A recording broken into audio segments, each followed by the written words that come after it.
Menteri Komunikasi dan Digital melantik Rudi Sutanto, saudara, pemilik akun Kurawa di media sosial X sebagai staf khusus bidang strategis komunikasi pada Selasa kemarin.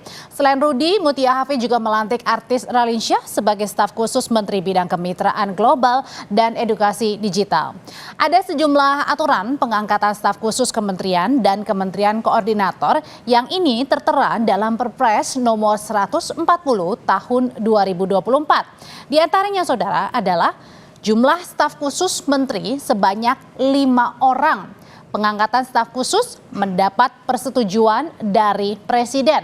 Staf khusus bisa berasal dari pegawai negeri sipil PNS dan non-pegawai negeri sipil. Kemudian untuk hak keuangan dan fasilitas lainnya sebagai staf khusus setara dengan jabatan eselon 1B. Sementara itu, untuk hak keuangan atau gaji dari staf khusus menteri ini, baik di kementerian maupun juga di kementerian koordinator adalah sebagai berikut.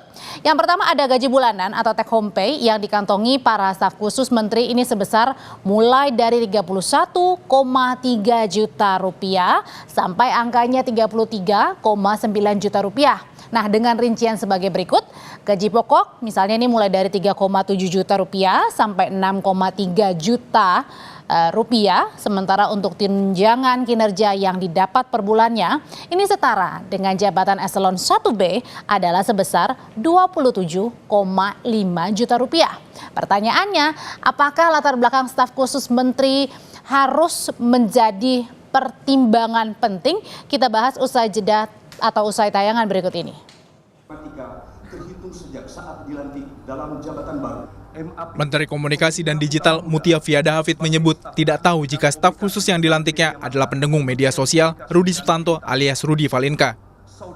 Mutia menyebut tidak mau berspekulasi terkait Rudi Sutanto. Mutia mengklaim kementerian yang membutuhkan ahli komunikasi dan telah melihat riwayat hidup Rudi Sutanto atau Rudy Valinka.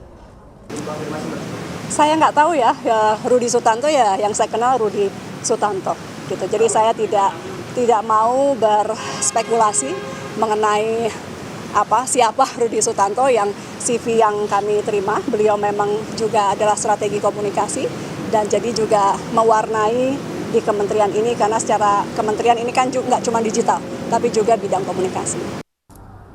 Tidak hanya melantik Rudi Sutanto alias Rudy Valinka, Menkom Digi Mutia Hafid juga melantik selebritas Raline Shah sebagai staf khusus bidang Kementerian Global dan Edukasi Digital. Mutia berdalih, Raline Shah mewakili pekerja seni dan perempuan di kementeriannya. Selebritas Raline Shah menyebut tidak menduga ditunjuk menjadi staf khusus. Raline menyebut akan berkontribusi yang terbaik dengan tupoksinya. Sebenarnya saya tidak menduga dan tidak ada ambisi atau keinginan apapun masuk ke dalam pemerintahan. Malah kalau bisa dibilang usaha pun belum ada.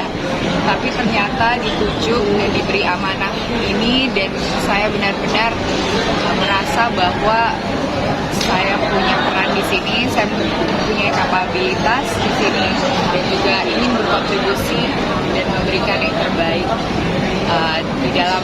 di dalam my role, yaitu kemitraan global, relasi internasional, dan pendidikan untuk masyarakat. Secara aturan, staf khusus Kementerian Koordinator atau Kementerian diatur dalam Perpres nomor 140 tahun 2024. Aturannya, maksimal 5 orang harus disetujui Presiden, bisa berasal dari PNS dan non-PNS, serta diberikan hak keuangan setara eselon 1B. Lalu besaran hak keuangan atau gaji dari staf khusus yang setara eselon 1B terdiri dari gaji pokok antara 3,7 juta hingga maksimal 6,3 juta rupiah per bulan. Tunjangan kinerja yang diberikan masuk dalam kategori kelas 16, yakni 27,5 juta rupiah per bulan. Ini berarti dalam sebulan staf khusus mendapatkan gaji dengan kisaran antara 31,3 juta rupiah hingga maksimal 33,9 juta rupiah. Kementerian Komdigi melantik total 21 orang pejabat tinggi Pratama dan Madya. Dari jumlah itu, ada 10 orang yang menduduki jabatan eselon 1 dan 3 staf khusus menteri. Tim Liputan, Kompas TV.